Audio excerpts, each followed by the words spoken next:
자, 이제 그 세 가지를 이렇게 좀 비교를 하면서 여러분이 이제 수험적으로 중요한가.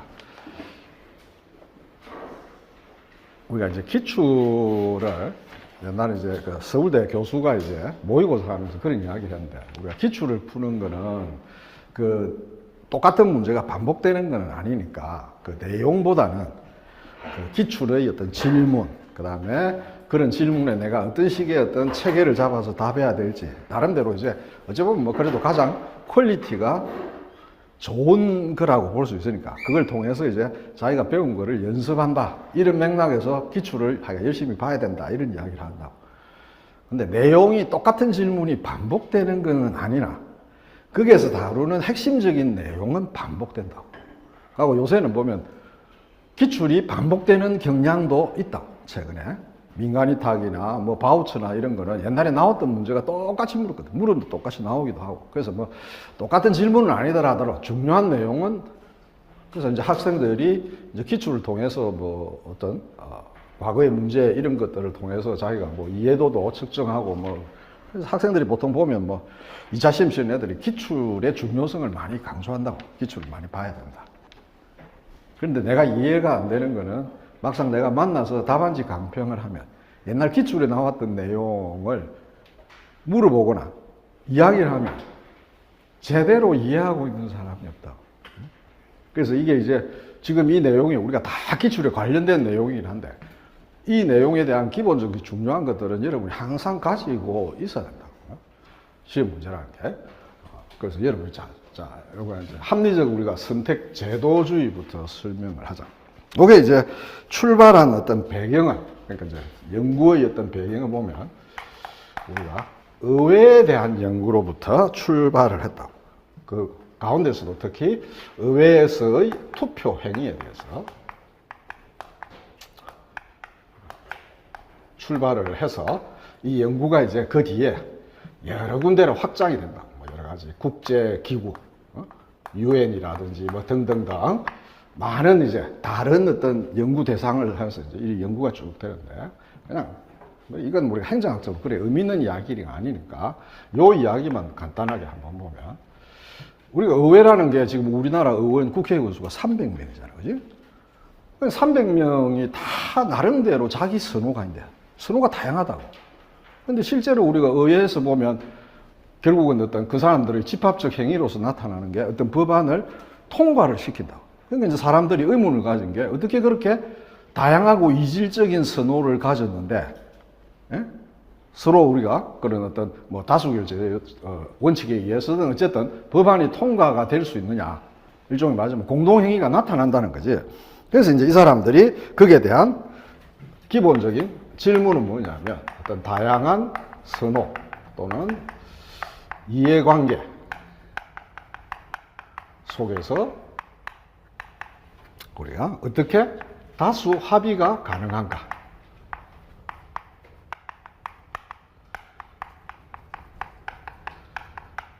에 대한 질문을 던진 거예요.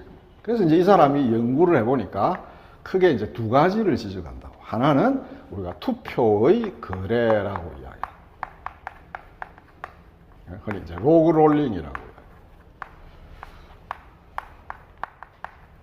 그래서 우리는 투표의 거래, 뭐 사람에 따라서는 투표의 어떤 뭐 담합 또는 뭐 교환 이런 표현을 쓴다. 이게 뭐냐면 A라는 국회의원이 자기가 법률안을 냈을 때 B나 C, 자기 친한 사람한테 야, 내 이 법률안에 너 찬성을 좀 해줘. 그러면 나중에 너가 어떤 법률안 냈을 때 내가 대신 품앗이 하는 거지. 찬성을 해줄게. 그런 어떤 투표의 거래에 의해서 이런 다수 간의 합의가 가능하다라고 설명을 하는 거예요. 그 다음에 이제 하나는 제도, 그러니까 이게 투표의 거래라는 것도 이게 사실은 뭐 공식적인 제도라고 볼 수는 없지만은 어쨌든 하나의 제도의 성격을 가지고 있고, 그 다음에 하나는 이제 상임위원회라는 것이 있기 때문에, 이 상임위원회라는 것은 이제 국회 내에서 어떤 법안을 처리할 때 우리가 300명이 모여서 합의를 이루기가 힘드니까 각 정책 기능별로 상임위원회를 만들어서 어찌 보면 소수가, 상대적으로 소수가 모여서 어떤 서로 의견을 조율하는 과정이라고. 그래서 이런 상임위원회라는 제도가 이런 어떤 합의를 도출하는데 도움이 된다. 그래서 기능별로 나누어서 한다.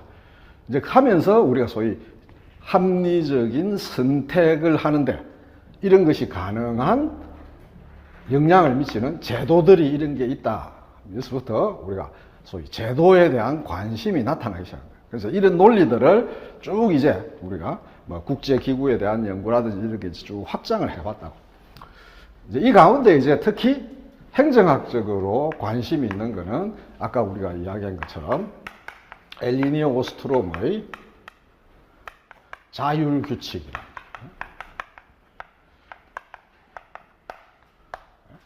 그래서 개개인이 다양한 선호 또 어떤 사익을 추구하는 데 있어서 우리가 공유제 관리를 그들 간의 어떤 합의 형성을 통해서 만든 자율규칙을 통해서 우리가 공유제를 관리할 수 있다. 그래서 우리가 합리적 선택 제도주의의 연구 주제 가운데 우리한테 가장 가까운 것은 이 자율규칙 개념이라고. 그럼 이제 뭐 여기와 관련해서 나중에 이제 우리가 다루겠지만은 뭐 공유제라는 것은 어떤 성격이다, 공유제 비극은 뭐 어떻다, 뭐 이런 이제 이야기들을 하는데 이거 뭐 지금 다 하기 힘드니까 나중에 이제 우리가 그 뉴거버넌스에서 아까 우리가 봤던 그 거버넌스를 어떤 정책 변화에 관한 내용을 할 때 좀 더 구체적으로 다루기 좀 하라. 그때 가서. 그러나 뭐 지금 여러분이 보면 대충 뭐 어떤 의미인지 알 수가 있어요. 사람들 간에 형성된 어떤 자율규칙을 통해서 우리가 이런 공유제를 보다 효과적으로 관리할 수 있다. 이게 이제 행정학적으로 가장 큰 의미가 있는 내용이다. 이렇게 볼 수가 있다. 자, 그 다음에 이제 주요 특징. 아마도 줄을 적당하게 좀 꺼야 될 것 같은데 배경을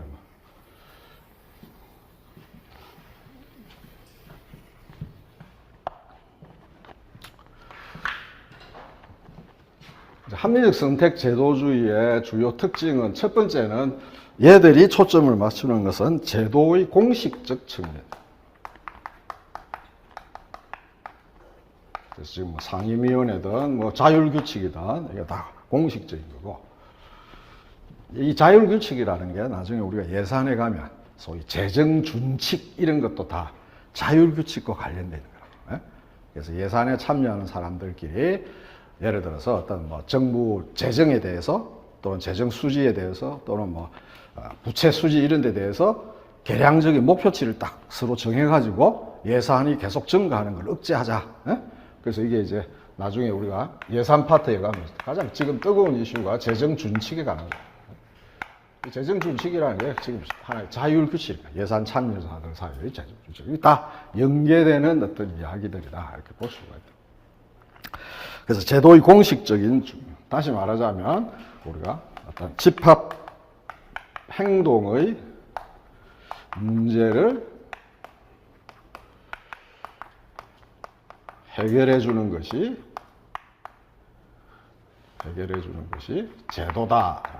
제도를 통해서 이 문제를 해결할 수 있다. 기존의 정부나 어떤 시장 유인적인 방법은 한계가 있다. 뭐 이런 이야기가 되겠죠. 자, 그 다음에 이게 좀 어려운 일인데, 우리가 개인의 선호는 외생적이다. 이렇게 표현을 합니다. 이 외생적이라는 것은 우리가 안정적이며 외부에서 주어진 것이다.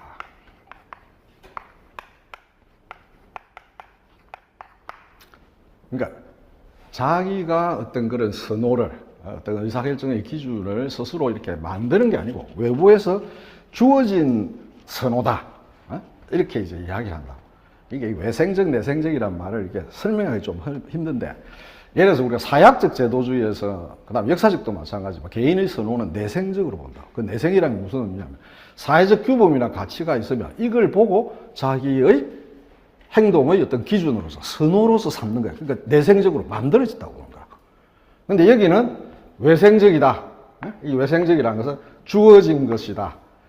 우리 합리 모형에 보면 처음에 했잖아. 목표는 goal as given, 주어진 것이다.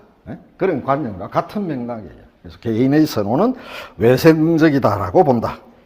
이 말은 개인의 선호는 제도와 무관하다는 거예요. 제도와 관련성이 없다.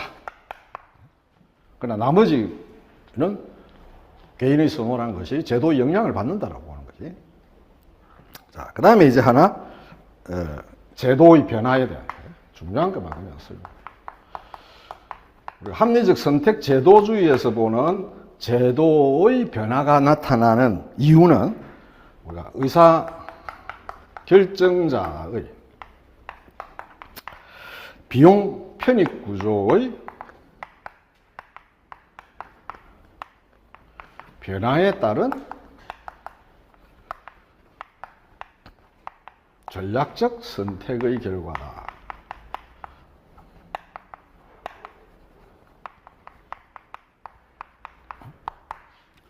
그래서 이 표현을 여러분이 이제 기억을 반드시 해놔야 된다. 제도의 변화와 관련돼서.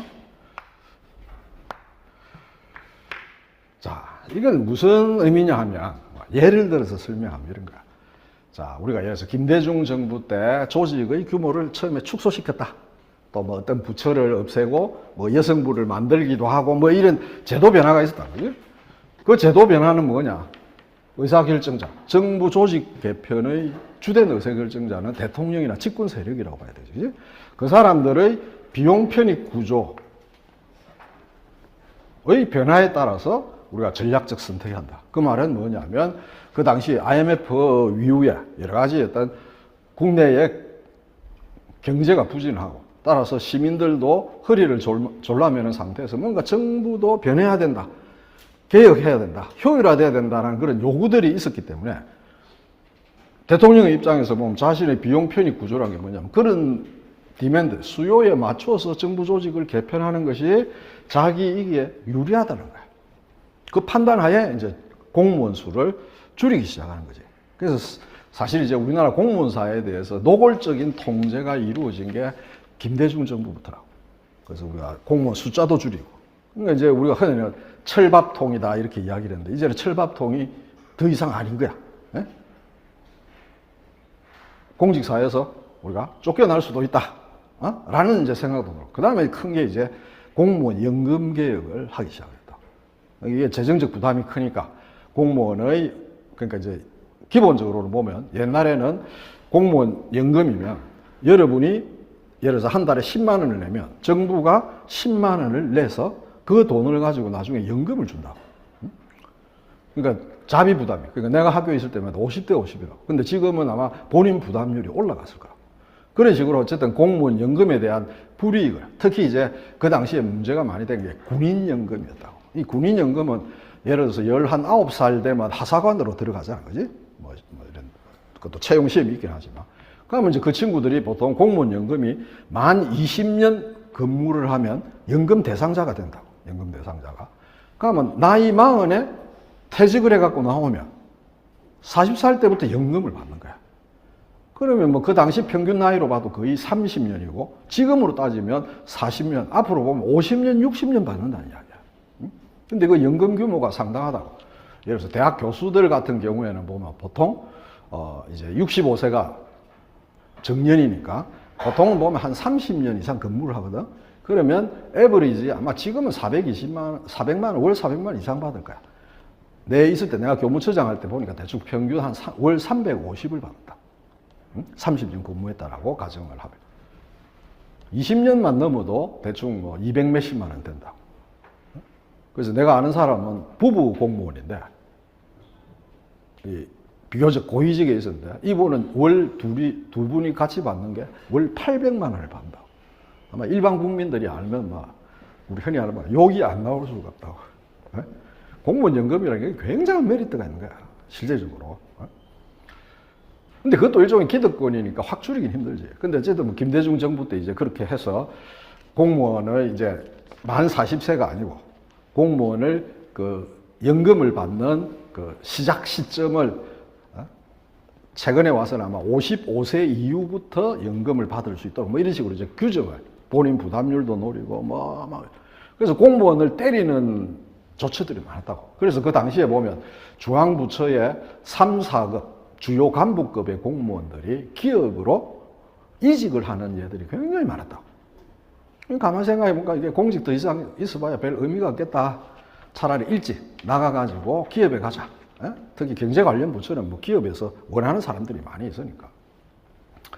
소위 말하는 공직사회 내지는 공무원 흔들기가 막 생기는 거예요. 공직에 대한 불안감 같은 것들이 많이 일단 그래서 결과적으로 보면 우리가 그 김대중 정부 때의 사례를 보면 결국 대통령의 비핵 편입, 자신이 어떤 그런 정부 조직 개편이든 뭐 이런 데 대해서 자기가 이때 비용 편입은 좀 정치적인 의미지.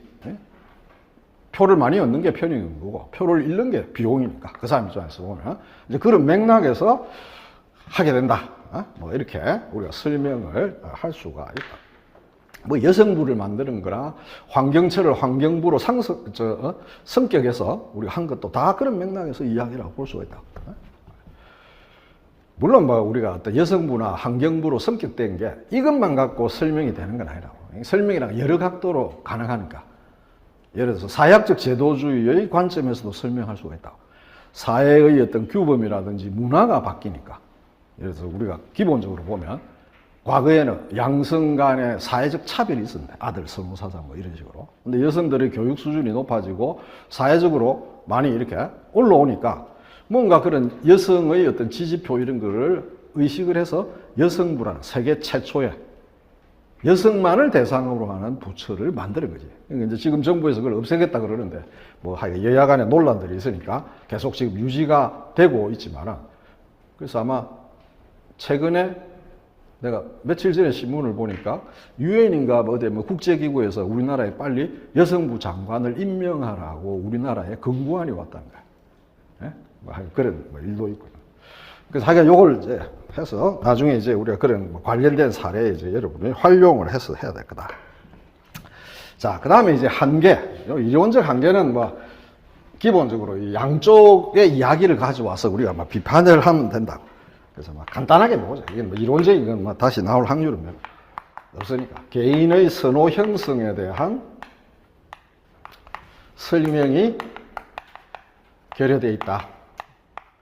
부족하다. 그냥 외부에서 주어진 것으로만 여기지 개인이 어떤 그렇게 어떻게 선호를 형성하는가 그런 데 대한 언급이 없다. 그 다음에 우리가 권력의 불균등한 관계. 이건 이제 주로 보면 역사적 제도주의의 입장이지. 그 다음에 플러스 어떤 문화, 제도 문화 같은 사회적 문화나 규범. 요건 이제 사회학적 제도주의. 그래서 권력의 불균등한 관계나 우리가 문화가 어떤 제도의 형성과 변화에 미치는 영향을 강구하고 있다. 그러니까 다른 쪽으로부터의 우리가 비판이다. 뭐 이렇게 볼 수가 있다. 그 다음에 뭐 이론적으로 보면 이제 합리적 선택 이론이라는 것은 어떤 개인의 어떤 합리적 선택으로부터 출발하니까 일종의 말하자면 기납법이 아니고 연역법적인 그런 논리 구조를 가지고 있거든. 그래서 뭐 결과적으로 보면 현실적 설명력이 떨어진다. 뭐 이런 이야기를 연역적인 논리 구조로 인해서 현실 설명력에 한계가 있다. 이론적인 이야기들을 한다. 그래서 이미 이게 뭐 기출에 나왔던 내용이니까 뭐 여러분이 굳이 기억을 안 하더라도 양쪽에서부터 이렇게 비판하는 거 이렇게 생각을 하면 될 거. 자, 그 다음에 이제 우리가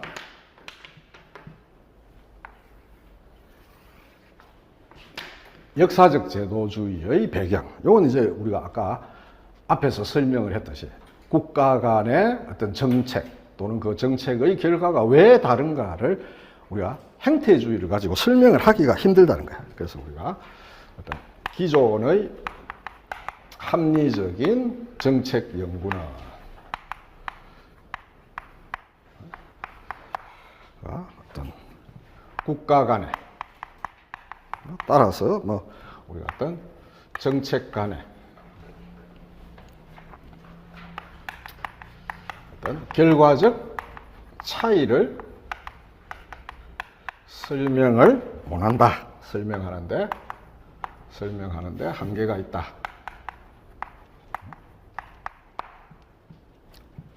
그러니까 얘들은 기본적으로 이제 일반적인 법칙을 만들려고 하는 건데, 실제로 보면 국가마다 또 그 정책마다 시기적으로 뭐 다 다르다. 정책 자체도 그렇고 정책의 결과도 다르고.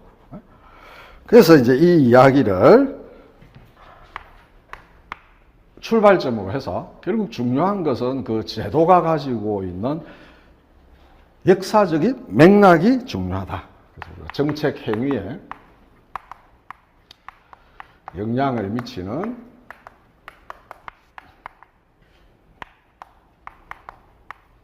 제도적 맥락 내지는 속성이 중요하다.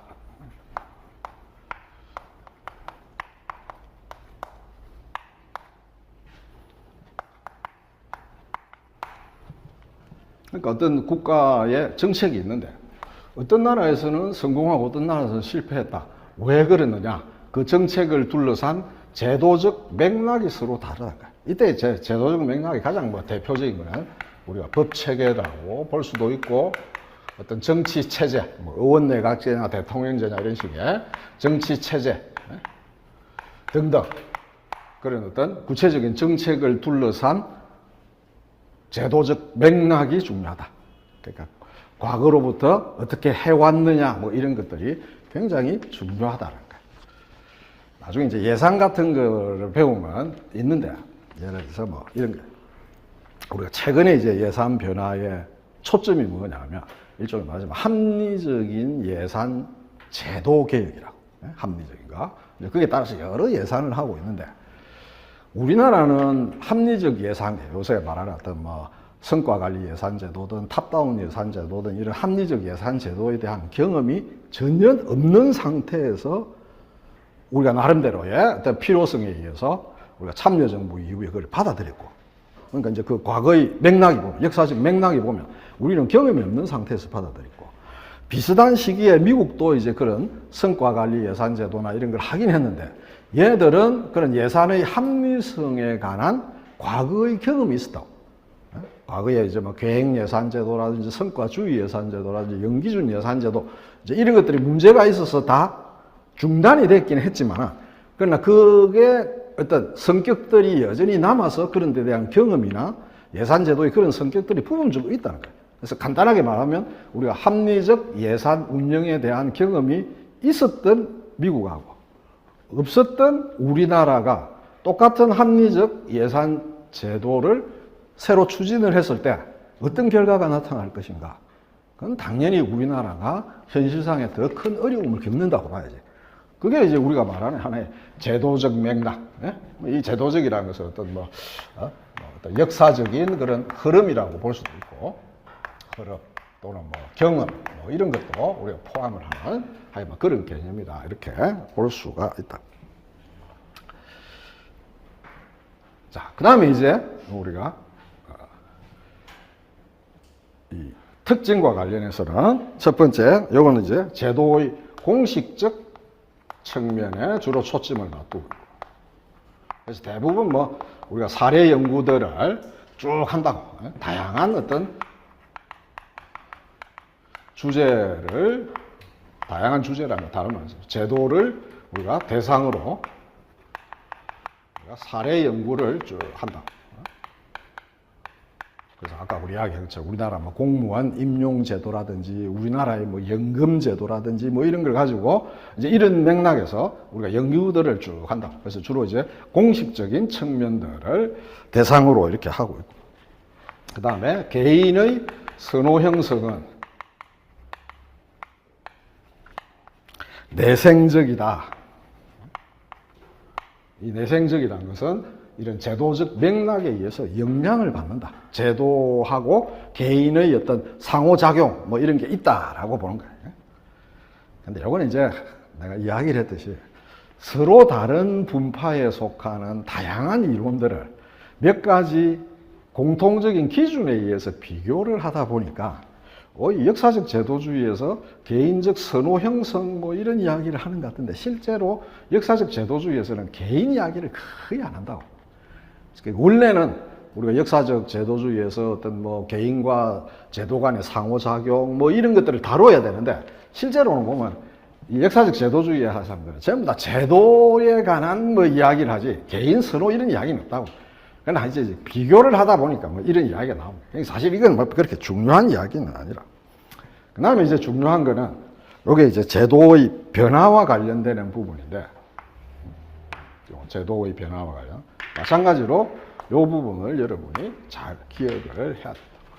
하나는 뭐냐면, 이것도 이제 흔히 우리가 일반 그 교과서나 이런 데서 잘 강조를 하는데, 우리가 역사적 제도주의에서 이게 굉장히 중요하다고. 우리가 제도는 이미 내가 전에 아까 언급을 했지만, 제도는 우리가 형성 당시의 권력관계, 사회 내의 어떤 권력관계의 불균형을 반영해서 만들어진다. 다만 그렇게 해서 우리가 뭐 지금 말하는 어떤 뭐 노인연금 제도든 뭐 어떤 제도든 간에 그 당시의 사회 내의 어떤 권력 관계를 반영을 해서 만들죠. 힘 있는 자의 논리에 의해서 그 제도가 형성이 되는 거니까. 그치? 결국 이 말은 무슨 말이냐면 이 권력 관계가 변화를 하면 제도가 바뀔 수 있다라는 것을 우리가 의미를 한다고. 그래서 이건 기본적으로 아까 내가 이야기했지 다원주의에 대한 비판이고, 역사적 제도주의는 다원주의에 대한 비판적 성격을 가지고 있다. 권력관계를 불균형하다고 봅니다. 여기는 권력이 어느 정도 균등하게 분산되어 있다고 보지만, 그래서 우리가 권력관계, 사회 내의 권력관계가 변하면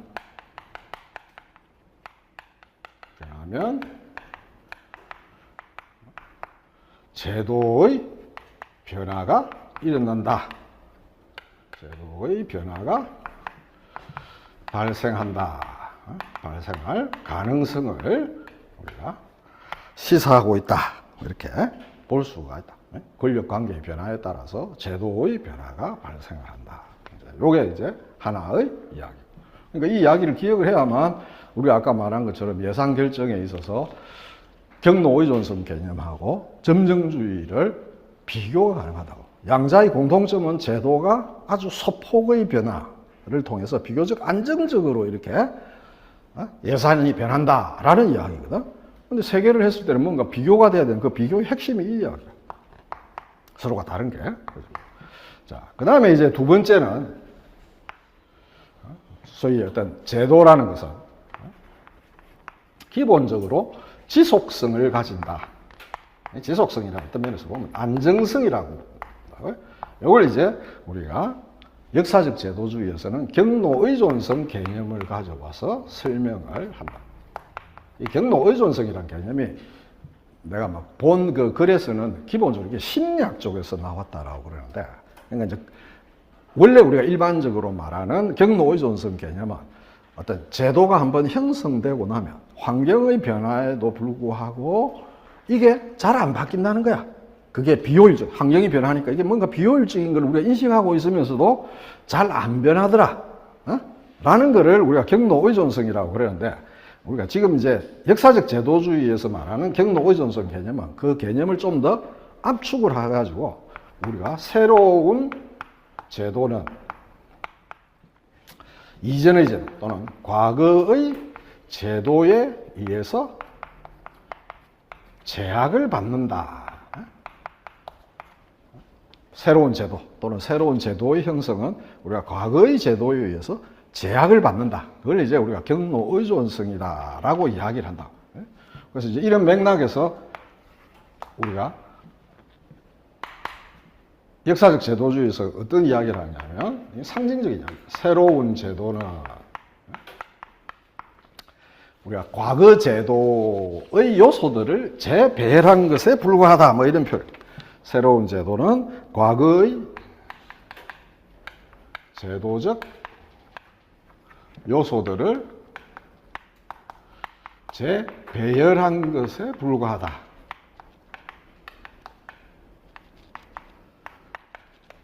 그러니까 기본 내용은 바뀌는 게 없으면서, 크게 바뀌는 게 없으면서 안에 요소들을 재배치를 해가지고 뭔가 새로운 것처럼, 뭐 예를 들자면 이런 거죠. 우리가 정부 조직 개편을 하는데 뭐 대무치주의니 뭐 해가지고 뭔가 바뀌는 것 같은데 안에 보면 비슷한 기능들이 그냥 있고 이거를 한때 뭉쳤다가 떼었다가 뭐 이런 반복이 되는 거다. 뭐 이런 의미로 우리가 이해를 해볼 수가 있다.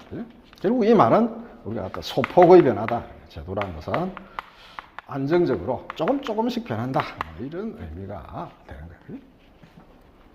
자, 그러면 이제 여기서 중요한 의문이 우리가 생깁니다. 의문이 뭐냐 하면 왜 제도라는 것은 경로 의존성을 띠게 되느냐?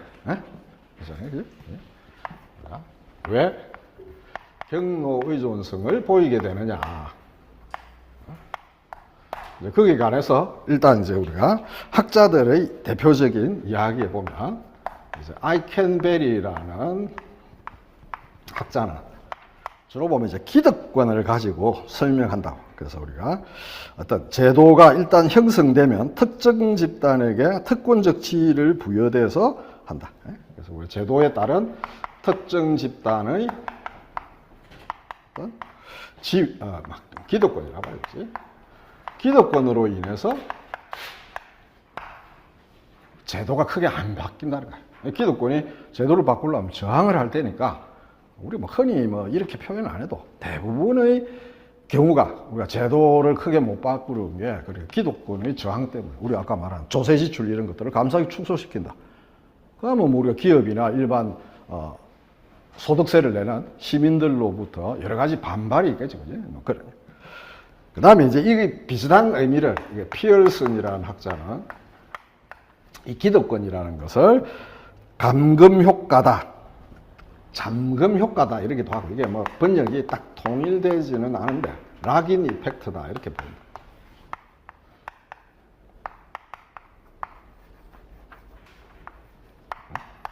피어슨의 잠금 효과.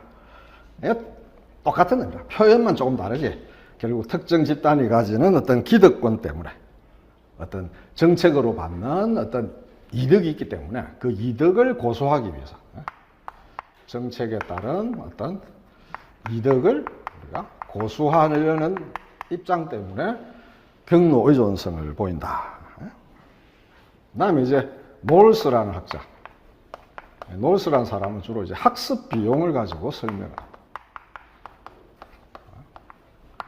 이제 요 말을 우리가 조금 구체적으로 보면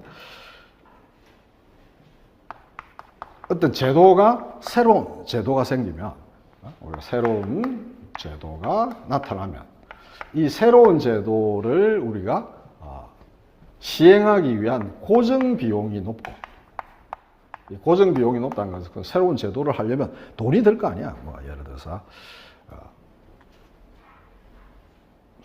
우리가 이제 나중에 배우겠지만 배출권 거래 제도가 있다. 그럼 그 배출권 거래를 할 수 있는 거래소를 지금 여의도에서 그걸 운영을 하고 있다. 그리고 거래소, 그 제도를 하는 데는 여러 가지 경비들이 있을 거야. 공간도 마련해야 되고 직원도 만들어야 되고 뭐 등등 그런 고정 비용도 있고. 그 다음에 우리가 새로운 제도를 하게 되면 그 새로운 제도를 알아야만 우리가 그걸 운영하고 뭔가 따라갈 수 있으니까 거기에 대한 학습 비용, 그걸 배우는 비용이 크게 든다. 이런 이야기를 하고 있다. 그래서 진짜 놀스가 말하는 학습비, 새로운 제도에 따른 어떤 학습 비용이 과다하다. 이건 이제 주요 학자들의 이야기고, 이걸 좀 더 이제 구체적인 요인들이 어떤 게 있느냐, 경로 의존성에 영향을 미치는, 이건 이제 여러분한테 나누어준 배부한 자료에 보면 설명이 좀 더 구체적으로 있다. 그래서 간단하게만 한번 보자. 이 내용이 뭐 약간 이론적이기 때문에 뭐 여러분이 어느 정도 정리를 해야 될까지는 뭐 애매하긴 하나, 그게 나오는 뭐 제도의 점착성이라든지 제도의 상호 의존성이라든지 이런 몇 가지 개념을 여기다 여러분이 추가를 해 놓으면 좋다고. 간단하게 그럼 핵심 개념만 좀 당연히 뭐 우리가 경로 의존성 이런 거 나오면 왜 경로 의존성을 띠는지 그 이유를 설명하라 이런 질문은 충분히 가능하거든. 그러니까 이제 여러분이 그 보면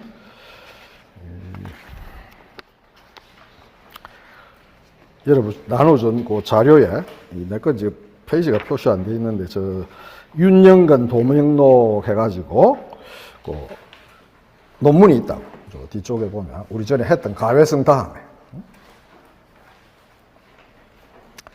그 제도의 경로 의존성 요 파트를 여러분이 체크를 하나 해놔라. 그래서 경로 의존 개념은 넓은 의미로는 시간적으로 사전적 단계가 그 다음 단계에 인과론적 영향을 미친다는 거고, 좁은 의미로는 사회 현상이 일단 어떤 경로를 택하게 되면 다른 경로로 전환하는 데 소요되는 비용과 시간이 지날수록 점점 커지기 때문에 그 경로로부터 이탈하기가 더더욱 어려워진다는 의미를 가진다. 이 사람들도 글을 그렇게 잘 쓰는 사람들은 아니라 표현해 보면. 어쨌든 그래서 이런 경로 의존 현상이 나타나는 이유를 이제 설명을, 첫째는 보면 집합 행위의 문제이다. 그래서 개인 간 자발적인 교환에 의해 움직이는 시장과 달리 정치 현상은 다수의 사람들을 동원하고 또 이들 사이의 이해관계를 조정해야 되는 집합 행위다. 그래서 이제 이런 집합 행위를 일으키기 위해서는, 조정을 하기 위해서는 상당한 비용이 들기 때문에 제도라는 것이 지속되는 경우, 그러니까 새로운 제도를 만들려면 다양한 행위자들 또는 이해관계자들 사이에 만나서 서로 같이 대화도 하고 뭔가 합의를 이끌어내고 뭐 이렇게 해야 되는데 그게 비용이거든. 그래서 우리가 새로운 제도가 잘 안 나타나고 경로 의존성을 보인다. 집합행위의 문제다. 그런 이야기로 이렇게 해놨고. 그 다음에 이제 우리가 권력 불균형의 문제다. 제도의 형성과 변화를 제대로 설명하기 위해서는 그 이면에 흐르고 있는 권력 불균형에 주목할 필요가 있는데, 나이트의 주장대로 제도는 권력을 가진 사람이 자신의 이익을 증진시키기 위해 만든 수단이다. 따라서 일단 권력이 강한 사람이 자신의 목적을 달성하기 위해 제도를 만들게 되면 이 제도는 권력을 더 강하게 만드는 경향이 있다. 따라서 한번 만들어진 제도는 계속 강화되는 경향이 있다. 그래서 결국은 이제 권력을 가진 사람이 어떤 제도를 만들었기 때문에 그걸 계속 유지를 하기 위해서 경로 의존성을 보인다. 뭐 이제 이런 이야기라고 그지? 그래서 이 많은 이게 지금 보면 5가지 설명하는데 그냥 까먹어 버리고 여러분이 가능하다면 첫 번째 내용은 좀 이해하기가 쉽잖아. 집합 행위의 문제다. 새로운 제도를 우리가 형성하려면 집합 행위가 나타나야 되는데 그게 비용이 많이 따른다. 그 다음에 좀 여러분이 기억하기 좋은 게 네 번째, 제도의 점착성 이야기. 그래서 정책과 제도는 한번 형성되면 변하지 않으려는 속성을 가지고 있기 때문에 그렇다. 뭐 그 이유에 대한 뭐 설명을 쭉 하고 있는데 그냥 뭐 제도의 점착성, 공동행위에 따른 어떤 비용이 무는 문제. 그 다음 5번째 보면 제도의 상호의존성. 이 제도라는 것은 다른 것과 이렇게 서로 연계되어 있다고. 그렇다 보니까 하나가 쉽게 바뀔 수가 없는 거예요. 다른 거하고 서로 상호의존적인 성격을 가지고 있다. 그 말은 굳이 우리가 새로운 제도를 만들려면 동시에 다 바뀌어야 되는데 그게 쉽지 않는 거지, 그지? 그래서 우리가 제도군이 형성되고 있는 상호의존적인 관계 때문에 제도 자체가 쉽게 변하지 않는다. 뭐 이런 이야기를 하고 있다. 그래서 뭐 여러분이 여기에다 그냥 추가를 해서 그런 개념들만 한번 중요한 것들을 한번 기억을 해보는 거는 뭐 혹시 시험에 나오면 이 내용만 쓰는 좀 한정되잖아요. 기득권 문제, 학습 비용 문제 뭐 이러니까 여기에다가 우리가 어떤 공동 행위의 문제, 공동행위에 따르는 비용, 뭐 이런 맥락에서, 그 다음에 제도의 점착성, 그 다음에 어떤 제도 간의 상호의존성. 사실 이런 걸 갖고 시험 문제를 만들 수도 있다.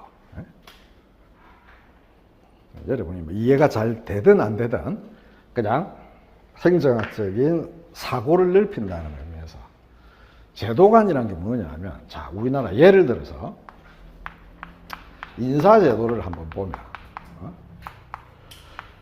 우리가 전에 그런 언급을 간단히 했듯이 우리나라의 성과급 제도가 주로 연공서열에 의해서 결정되는 경향이 굉장히 강하다.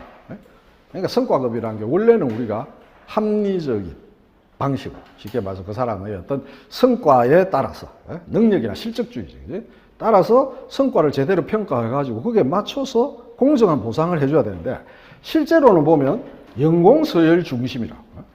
왜 이런가? 그러면 이제 우리가 이걸 만약에 바꾸려면, 새로운 제도를 만들기 위해서 변화를 하려면, 이 성과급제와 관련된 게 뭐냐면, 대표적인 게 우리나라의 승진 시스템입니다. 우리나라의 이제 승진 시스템은, 물론 뭐 승진이 여러 유형이 있지만, 가장 일반적인 승진의 경우에는 중요한 요소가 뭐냐면, 이 사람의 근무 성적하고, 근무 성적 평가 점수, 그 다음에 연공 서열, 재직 연수, 그 다음에 추가하면 우리가 교육 훈련 점수,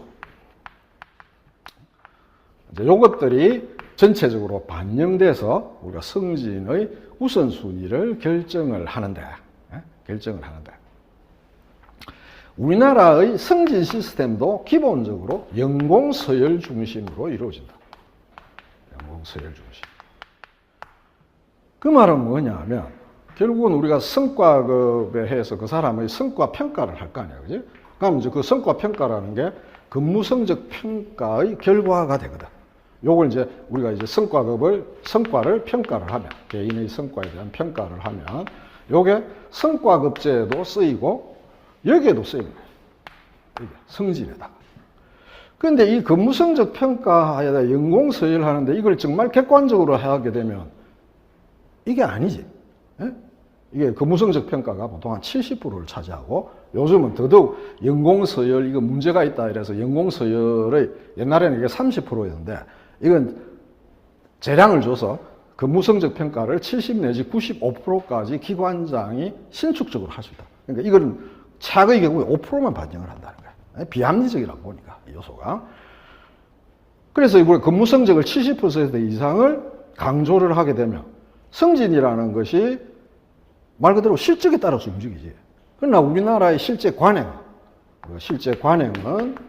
연공서열 중심이기 때문에 이 근무성적 평가라는 것을 어떤 식으로 하느냐, 우리가 승진을 할 때 승진의 우선순위를 이렇게 정해놔 놓고 1, 2, 3, 4, 5, 그러니까 뭐 여기서 3명이 승진한다, 만약에 이렇게 생각을 하면 쭉 해놔놓고, 이 사람은 100점 만점에 98, 이 사람은 97, 96, 94, 뭐 이렇게 생각을 해보자고 하면, 점수를 이렇게 정해놓고 근무 성적 평가를 이 점수에 맞게끔 갖다 맞추는 거야. 연공서열에 따라서. 그래서 우리가 보통 이 승진 시스템을 우리가 연공서열에 맞추는 역산식으로 우리가 이 순위를 평가를 한다면, 이 역산식이란 뭐냐, 미리 점수를 정해놔 놓고 나머지 점수 플러스 이 점수를 거기다 맞추어 가지고 만드는 거야.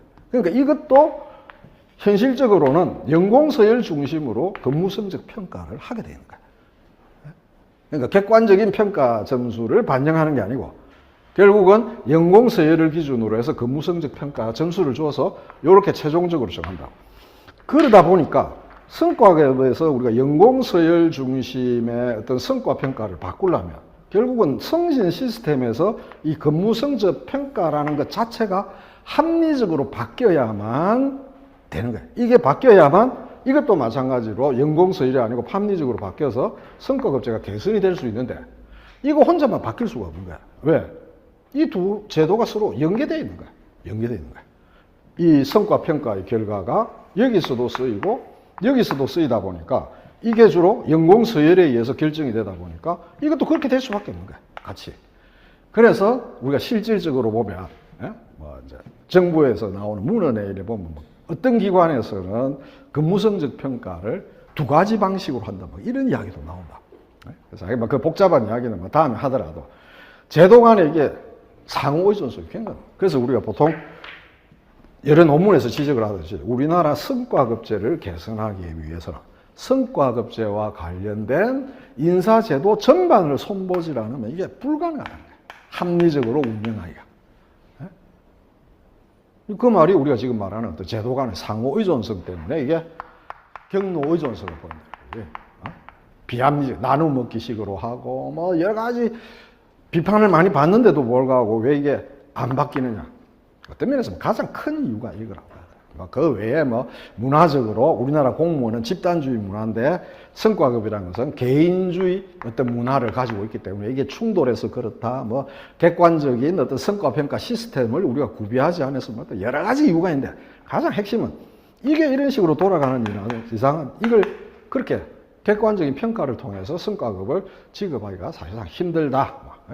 그래서 그냥 뭐 여러분이 이야기를 듣고, 아, 우리나라 성과급제를 하려면 이게 같이 바뀌어야 되는구나.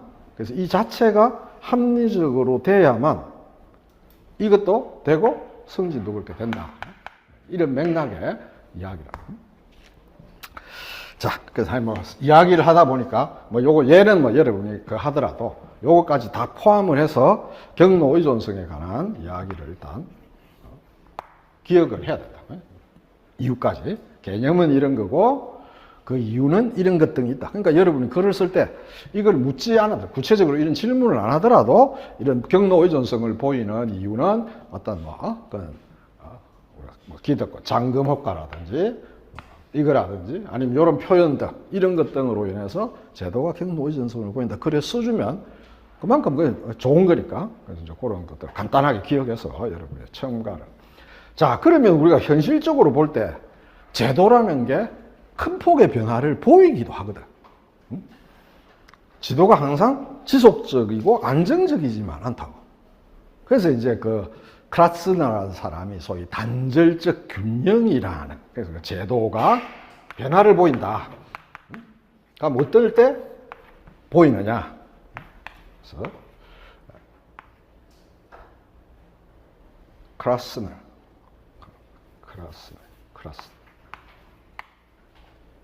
갑자기 스펠이 헷갈려.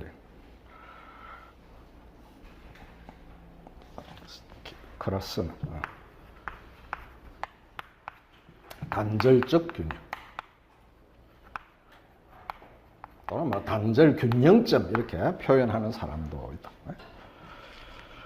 그러니까 이 개념을 가지고 이제 예산 이론에 적용을 해서 우리가 예산에서의 어떤 단절적 균형 이론 뭐 이런 이야기를 한다.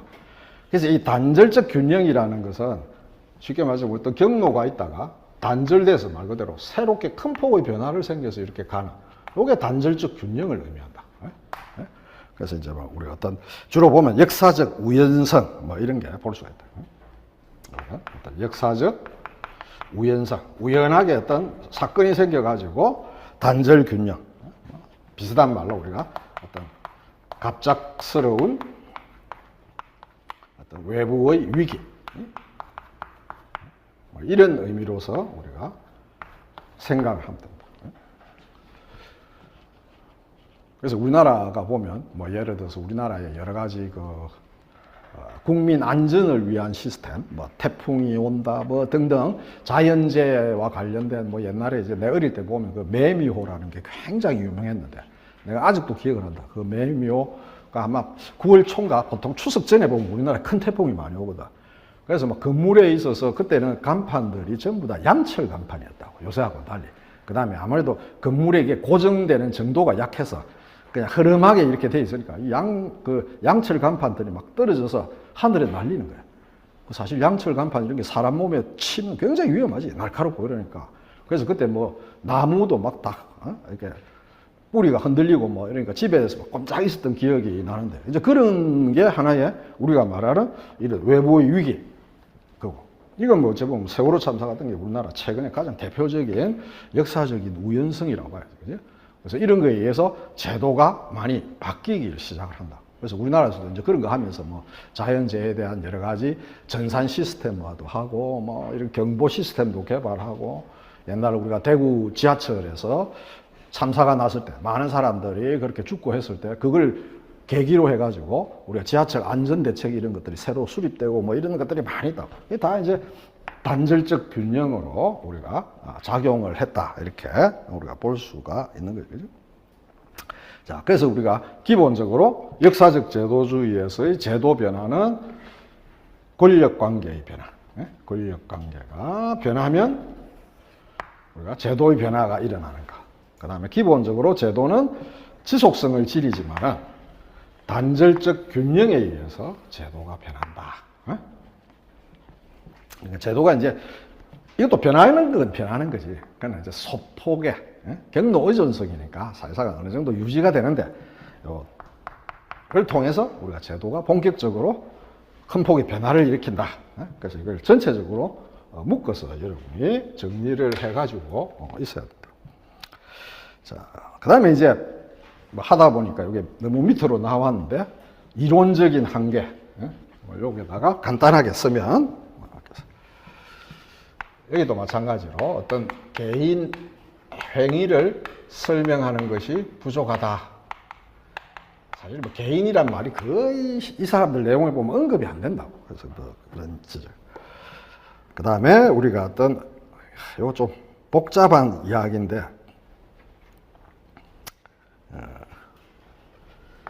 우리가 제도의 변화에 있어서 어떤 제도와 제도 간의 관계 내지는 제도와 개인 간의 어떤 상호작용 이런 데 대한 설명이 부족하다. 특히 여기에 대한 설명이 별로 없다고. 대부분 뭐 제도가 변하는 데 있어서 뭐 이런 외부적 위기 이런 데 대한 설명은 많지만 거기에 대해서 개인이 어떻게 반응하고 뭐 이런 설명은 잘 없다고. 그러니까 뭐 그런 맥락의 이야기. 그 다음에 이건 이제 우리 앞에 말했듯이 주로 사례 연구니까 사례 중심의 연구를 하다 보니까 우리가 일반화가 어렵다. 또는 뭐 다른 말로 하자면 우리가 전에 릴그러스 이야기했듯이 과학적인 은밀성이 부족하다. 그러니까 사실 이게 역사적 제도주의라는 것은 제도의 변화가 된 이후에 이런 것을 계기로 해서 제도가 변화됐다는 사후의 설명만 가능한 거지.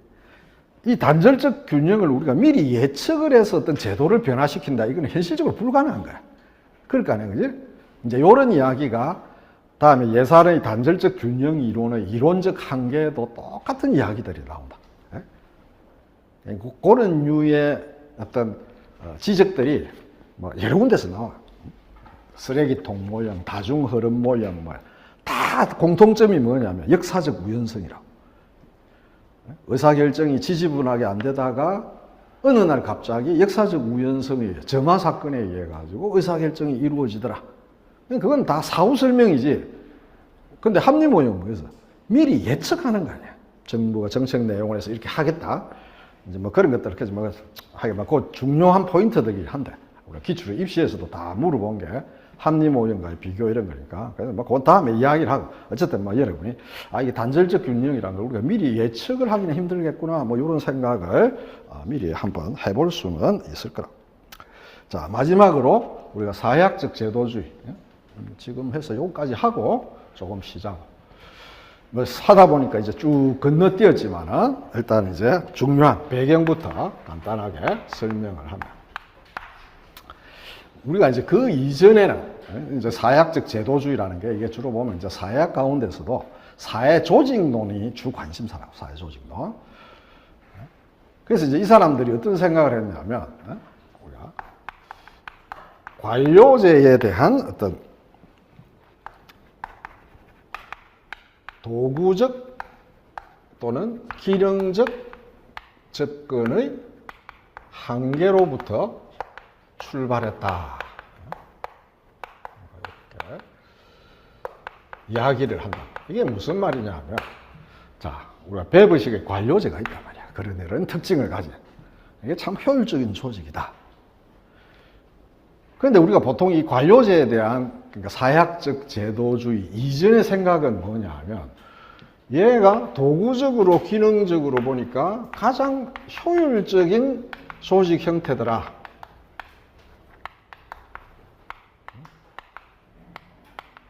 그렇게 해서 이게 가장 효율적이다라는 생각 때문에 이 관료제란 게 전 세계적으로 확산이 됐느냐?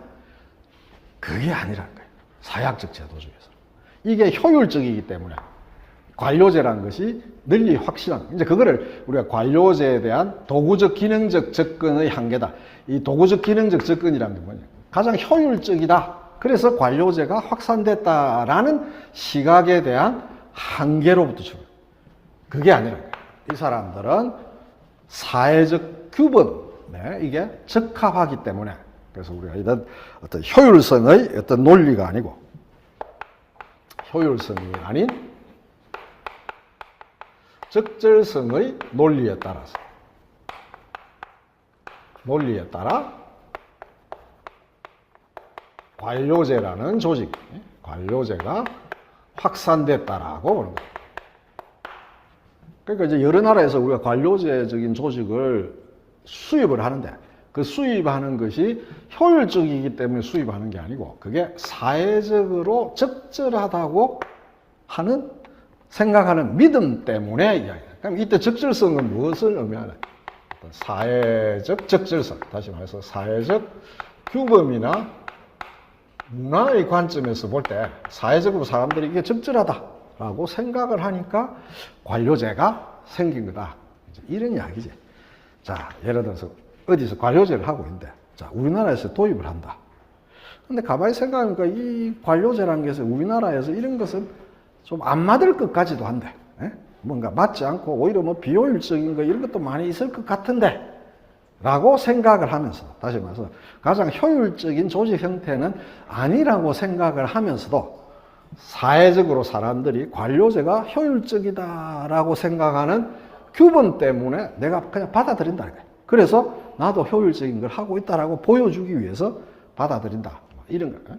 그래서 내가 어떤 효율성을 목적으로 받아들이는 게 아니고 사회적 규범과 적절하다. 그 말은 어떤 사회적인 어떤 지지를 확보하기 위해서 내가 받아들인다라는 게 이 사람들의 어떤 출발이라. 그 다음에 이제 그 뒤에 있는 특징에 보면 뭐 비슷한 이야기가 나온다. 이 사람들이 말하는 것은 어떤 규범이나 문화 등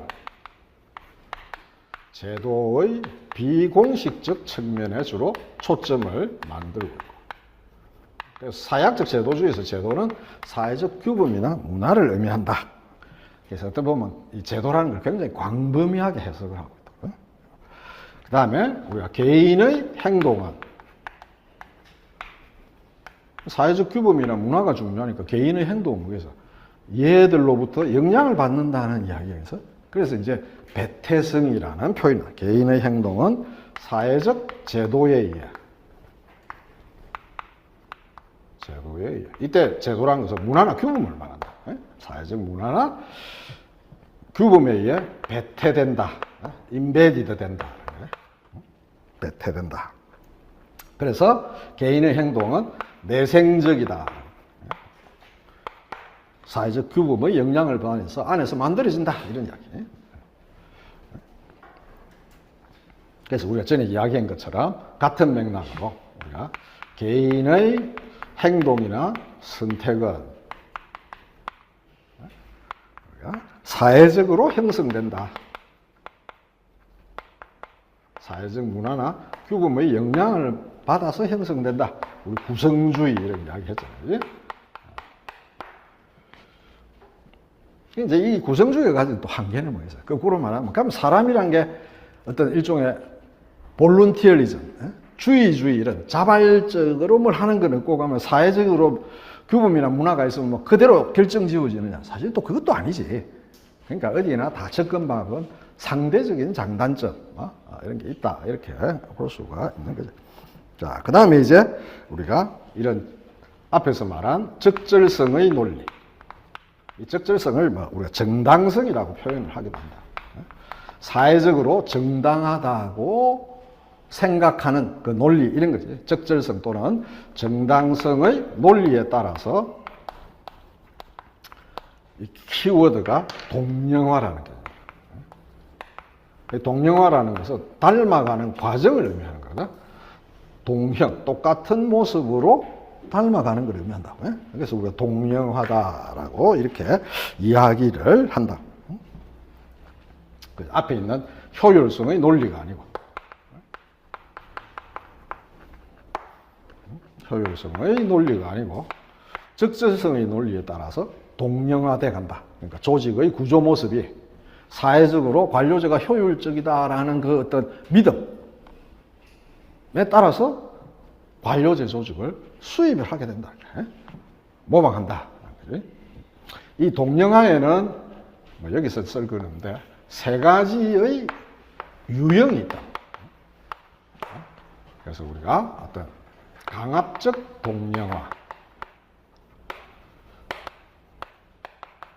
그 다음에 모방적 동령화, 그 다음에 규범적 동령화. 그래서 강압적이라는 것은 어떤 외부 주체의 요구에 의해서 내가 어쩔 수 없는 어떤 외부 환경의 요구로 인해서 내가 강압적으로 동령화를 하는 거야. 그러니까 말 이런 거지. 우리나라가 왜 김대중 정부 때 신자유주의를 받아들여서 신공공관리적인 정부 계획을 하게 됐느냐. 그 당시에 우리가 IMF 때 국제통화기금이나 뭐 이런 외 국제기구로부터 지원을 받았으니까 걔들이 우리나라에 뭔가 요구를 하니까 강압적 동령화를 했다. 이렇게 설명을 할 수가 있다. 그 다음에 이제 모방적이라는 건 어떤 의미냐면 내가 어떤 목표를 달성하려고 하는데 이 목표의 수단이 불명확할 때 쉽게 말해서 어떤 내가 뭐 목표를 하려고 하긴 하는데 그 수단에 대한 어떤 충분한 어떤 정보라든지 이런 걸 갖추고 있지 못할 때 아유 나는 잘 모르겠으니까 외국에서 어떻게 하는가 보고 그걸 그냥 수입한다. 말 그대로 모방한다. 그래서 우리가 보통 동령화 하면 주로 모방적 동령화라고 이야기를 하지만 원래 은밀한 의미는 이런 세 가지 외부의 요구에 의해서 남의 것을 닮아가는 것도 있고 그 다음에 내가 이 수단이라는 건 다른 말해서 기술이지. 어떤 목표를 달성할 수 있는 기술을 제대로 갖추고 있지 못해서 그러니까 우리나라도 마찬가지지. 뭔가 이제 IMF 이후에 뭔가 정부 효율화를 해야 되겠는데 이거 어떻게 해야 될지 모르겠다. 외국의 경우를 보니까 이렇게 하더라 해서 이제 우리가 모방적 동령화를 한 거지. 그 다음에 이제 규범적 동령화는 뭐 우리가 행정학에서 별로 언급을 안 한다고. 이건 뭐냐면 다른 전문가 집단의 규범 이런 것들을 닮아간다. 예를 들어서 뭐 회계사 집단들이 뭐 법조인 집단, 다른 전문가 집단의 규범들을 보고 아 저거 우리 배울 필요가 있겠다 해서 그 규범을 자기가 가져와서 닮아가는 거. 그래서 이건 뭐 별로 안 쓰고 행정학에서는 보통 구분하면 두 가지고 대부분의 경우에는 모방적 동령화가 주로 많이 설명되는 표현으로서 나온다. 그래서 하여간 요거 다음에 뭐 우리 NPM 이런 거 할 때 이제 언급할 경우가 있을 테니까 동령화 그 가운데서 강압적 모방적 동령화 이런 게 있다 정도만 여러분이 생각을. 자, 그 다음에 이제 한계. 첫 번째는 뭐냐면 이제 이 사람들이 우리가 동령화를 강조한다, 그지? 그래서 우리가 적절성의 논리에 따라서 모든 조직 형태는 다 관료제 이런 거를 맞춘다. 어떤 뭐 외국에 무슨 제도가 있으면 이런 것들이 확산이 돼서 다 닮아간다.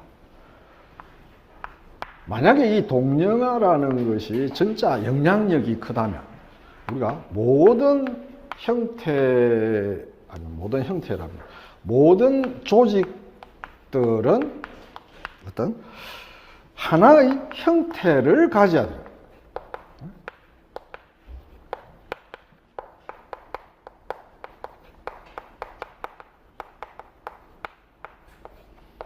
그러니까 사실은 그렇지만 우리가 동령화라는 게 동령화가 가지는 영향력이 강하다면 이 사람들이 강조하는 그러면 모든 조직이라는 것이 하나의 형태를 가지게 되겠지.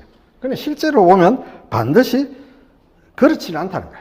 그 말은 우리가 현실에서는 보면 현실에서는 우리가 동일한 기능을 수행하는 다양한 형태의 조직이 있다.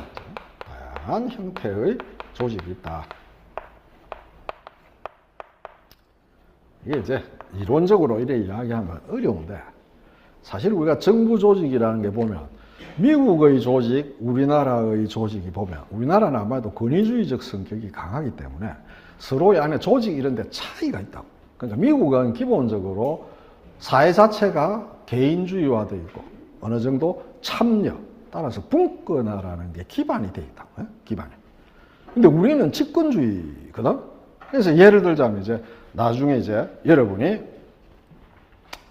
조직농 가면 배우겠지만 우리가 이제 행안부에서 팀제라는 것을 도입을 했다고. 이 팀제라는 것은 기본적으로 설명하면 긴데 우리가 자기 완결형의 문제 해적 조직을 만들어서 이 팀이 알아서 자기 문제를 정결하도록, 그러니까 위에다가 일일이 뭐 승인받고 할 필요 없이 하도록 팀제로 우리가 행안부부터 시작해서 전 부처를 전환을 했다고. 근데 우리나라에서는 결국 이게 실패를 해가지고 이제 지금은 사실상 없어져 버린 제도라. 왜 팀제라는 게 우리나라에서는 안 됐을까? 이제 그 당시에 보면 이제 기업에서 뭐 팀제라는 게 유행이 돼가지고 교보문고 이런 데가 뭐 팀제라는 이름 붙은 경영학 책이 수십 권이 될 정도로 유행을 부렸다고. 우리가 일종의 보면 행정학에서 모방적 동영화를 한 거지. 기업에서 그렇게 하니까 행정. 그래서 그 당시에 이제 그 코트라 사장을 지냈던 사람이 행안부 장관이 되면서 이 사람이 자기의 단기적 성과를 보이기 위해서, 장관은 정치인이거든. 자기의 어떤 실적을 내보기 위해서 코트라에 있었다고 기업의 흉내를 낸 거지. 뭘 고려하느냐? 정부 조직이 가지고 있는 특성은 전혀 고려를 하는 거야. 이 팀이라는 것은 삼성 같은 데는 보면 다 보면 이제 본부 체제고, 그래서 반도체 본부, 뭐 전자 가전 본부 이런 식으로 해서 그 밑에 팀으로 할 수 있는 게 전부 사업 중심이거든. 그러니까 이제 팀으로 나누어서 하는 게 가능하지만 정부라는 것은 전체 하는 기능 가운데 사업은 일부를 차지하는 거지. 예를 들어서 행안부를 팀자로 바꾼다. 행안부에서 사업 성격을 가지는 거는 지방 정부의 어떤 행정 전산화 업무 정도를 제외하고는 사업 성격을 가지는 게 별로 없다고. 전부 다 지방자치단체에 대해서 규제하고 뭐 이런 기능만 가지고 있어요. 그러니까 공공부문이 가지고 있는 특성을 전혀 고려 안 하고 이런 거를 만들어요. 그 외에 이제 구체적인 이유가 있다. 공공부문의 특성에 관한. 그러니까 이런 것들을 전부 고려 안 한 채로 이걸 가져오니까 우리한테는 안 맞는 거지. 이제 그런 걸 한번 생각을 해보면 우리가 동일한 기능을 수행하는 데 있어서 나라마다 다양한 형태의 조직이 있다. 팀적으로 우리가 수용할 수도 있고 안 할 수도 있고. 뭐 다음에 이제 뭐 그런 게 많이 나오지. 유럽도 비교적 보면 집권적 성격이 우리보다는 덜하지만 미국보다는 강하다고. 독일이나 프랑스. 그래서 그쪽에서도 이런 어떤 분권화와 관련된 팀제라든지 또는 뭐 우리가 목표 관리제라고 이야기를 하는데 MBO 이런 것들은 유럽에서는 전혀 관심도 없다고. 우리나라에서만 MBO고 팀제 이런 걸 막 받아들여가지고 모방적 동영화를 해서 다 실패작으로 끝난 거지. 뭐 그런 의미의 이야기다. 자, 그 다음에 이제 하나는 일단 쉬운 것부터 설명하면 지나친 제도 결정론이다. 너무 이게 뭐 이렇게 하면 개인의 행위라는 것은 제도에서 결정되는 거지. 그래서 우리가 제도가 개인의 행위를 결정한다. 너무 지나친 입장을 가지고 있다. 현실은 그렇지는 않은 거지. 어떤 다른 말로 하자면 어떤 개인 행위의 다양성을 우리가 설명하기에는 부족하다. 다양성 설명 부족하다. 뭐 이런 거지. 우리가 만약에 사회학적 제도주의에서 말한 것처럼 어떤 사회적 규범이나 문화의 영향력이 절대적이라면 예를 들어서 우리가 전에 얘기한 것처럼 모든 사람들이 지하철에서 뭐 예를 들어서 나이 든 사람이 있으면 자리를 비켜줘야 될 거 아니에요. 근데 사람은 안 그렇잖아. 어떤 사람은 일어나는 사람도 있지만 어떤 사람은 굳이 잠을 자려고 눈을 감고 노력하는 사람도 있고 다 다양하잖아. 그렇잖아요. 지하철에서 보면 참 그런 것 때문에 서로 눈치 보고 뭐 이런 것들이 굉장히 많다고. 내가 재미있는 에피소드를 하나 소개를 해주면 나이가 대충 봐도 내보다 뭐 그 당시로 한 몇 년 전에 많았으니까 아마 70대의 부분 같은데 두 분이 이제 어디 갔다 오다가 지하철을 타가지고 경로석에다가 앉은 거야. 그러니까 경로석이 꽉 찼어. 근데 그 다음 역에 그것보다도 딱 겉으로만 봐도 훨씬 나이 많아 보이네. 80대. 등산 갔다 오시는 것 같아. 몇 분이 딱 들어와갖고 썼는데 옆에 사람들이 자리를 안 비켜주지. 이 사람들도 다 경로석에 앉을. 뭐 경로석에 나이 몇 살, 이살 이렇게 못 박아놓은 건 아니잖아. 내 같은 경우에도 뭐 지하철을 자주 타지는 않지만 탔는데 자리가 비어 있으면 앉는다고. 앉다가 연세든 분이 오는 것 같으면 난 비켜주거든. 근데 이제 그 등산원 뒤에 탄 무리들 가운데 한 분이 딱 그럴 거야. 요새는 말이야. 젊은 애들이 말이지. 뭐 70대 이런 애들이 뭐 나이 들었다고 말이지. 막 하면서. 그러니까 이제 그 자리에 앉아있던 70대 부부의 그 부인 되는 분이 남편한테 콕콕 치르면서 자리 일어서자고. 그 말이 자기를 지칭하는 거를 느꼈으니까. 근데 그 남자분은 또 화가 나가지고 안 일어서겠다는 거야. 그래서 뭐 하여간에 서로 간에 은쟁 같은 걸 봤는데 참 재밌는 거지. 그래서 어쨌든 막 그랬다. 그 다음에 이제 제일 중요한 게 뭐냐면 이 사약적 제도주의는 우리가 제도의 형성을 설명하는 데 있어서는 유용하지만 제도의 형성된 제도가 변화를 설명하는 데는 문제가 있다, 취약하다 이렇게 볼 수가 있다. 왜 그렇게 해서? 우리가 제도의 형성은 사회적 규범이나 문화에 의해서 적절하다고 우리가 인정을 받아서 제도가 형성되는 거지. 그렇잖아, 그지? 근데 우리가 변화를 설명하는데 취약하다는 건 무슨 의미겠어? 사회적인 규범이나 문화가 변화해야만 제도도 변하는 거라. 이 사람들 논리에 따르면. 그런 거 아니야, 그지? 근데 문제는 제도가 변화하려면 사회적 규범이나 문화가 변화하면서 영향을 받아서 제도도 변화하게 되는데 이 사회적 규범이나 문화라는 것은 단기간에 걸쳐서 변화하는 게 아니라 어떤 학자들은 문화의 변화 가능성을 아예 부인하는 사람도 있다. 그러니까 우리가 보통 보면 뭐 사회 문화란 게 짧은 기일에 잘 바뀌는 아니에요. 몇십 년을 지나면 뭐 점진적인 변화는 있겠지만 그래서 이게 취약하다라고 봅니다. 그래서 우리 사회학적 제도주의는 제도의 형성은 우리가 동령화라는 개념을 통해서 설명을 하고 있지만 제도의 변화는 제대로 설명을 하지 못한다. 왜? 사회적 규범이나 문화라는 것은 그렇게 짧은 기간 내에 쉽게 변하지 않기 때문에 그렇다. 이게 사실 중요한 내용이다. 그래서 이 이야기를 이제 앞에 가져가면 아까 우리가 말했을 때 만약에 어떤 정부의 조직이 축소됐다가 나중에 임기 말에 다시 확대됐다. 제도의 변화지, 그지? 이거를 예를 들어서 우리가 사회학적 제도주의 입장에서 설명을 하면 사실은 이런 어떤 변화라는 것은 이 이론적인 대로 따르면 사회학적 제도주의에서는 이렇기 때문에 이 현상을 설명할 수 없다. 이렇게 설명을 해야 되는데 여기서 요구하는 건 그런 건 아니라. 그러니까 여기서는 제도의 변화라는 것이 이런 사회적인 규범이나 문화가 변하면 제도가 변한다. 쉽게 말해서 정부가 줄어들었다가 몇 년 뒤에 다시 늘어난 것은 사회적인 규범, 어떤 정부의 규모에 대한 인식들이 바뀌었기 때문에 이렇게 늘어났다라고 설명을 해줄 수밖에 없다고. 그러니까 수업용인 거지. 그러나 실제로는 이제 뭐 그런 짧은 기간에 문화나 규범이 바뀌는 건 아니니까. 근데 이제 그 당시에 이제 이런 것도 이제 학생들이 사실 쓰기는 좀 힘들다고. 좀 기본적으로 그런 행정학적인 어떤 흐름이나 이런 걸 좀 알아야 되는데 우리가 이제 외국도 마찬가지지만 다 정부를 축소를 했거든.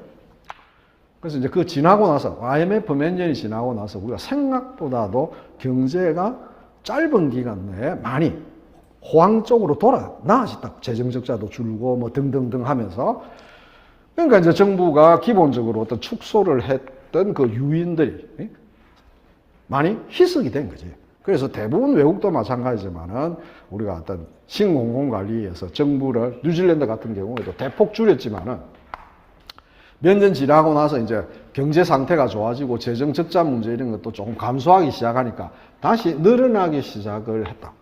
이제 그런 어떤 맥락에서 어떤 사회적인 경제 이런 게 회복되고 정부 재정 적자 문제 이런 것들의 심각성이 줄어들면서 그런 사회적 규범이나 문화의 변화가 있어서 그렇다라고 이렇게 설명을 할 수밖에는 없는데 엄밀하게 이론적으로는 보면 그건 아니지. 그래서 내가 말한 거야. 이 세 가지가 그냥 수험적으로 낼 때는 약간 수업용이다 말 그대로. 그러니까 여러분이 그 논리에 맞춰서 어느 정도 맞춰서 쓸 수밖에 없다. 약간 어거지 같은 게 있다고. 여러분이 나중에 그 2009년에 나온 것도 한번 풀어보면 야 이걸 대안을 이게 뭘 설명해야 되냐. 이게 생각보다 쉽지는 않다고. 설명은 간단하지. 현상을 설명하는 거는 앞에 있는 우리가 변화에 관한 이야기들 있잖아요. 그지? 요 키워드를 가지고 설명을 해주면 되는데, 요거 이제 이게 키워드가 되겠죠. 그러니까 설명을 하면 되는데, 대안을 어떻게 제시해야 되느냐. 이런 거는 여러분이 좀 고민을 해봐야 된다. 그 의미가 뭐냐. 이런 거. 그래서 뭐, 그렇다. 일단 뭐, 그 정도로 설명을 하고. 자, 조금 쉬었다가, 그 이제 최근에, 그러니까 이 신제도주의 이야기가 있은 한참 다음에, 뭐 길게 잡으면 한 5년 전부터 우리가 제도적 디커플링이라는 개념으로 논문들이 여러 편 나오기 시작을 했다.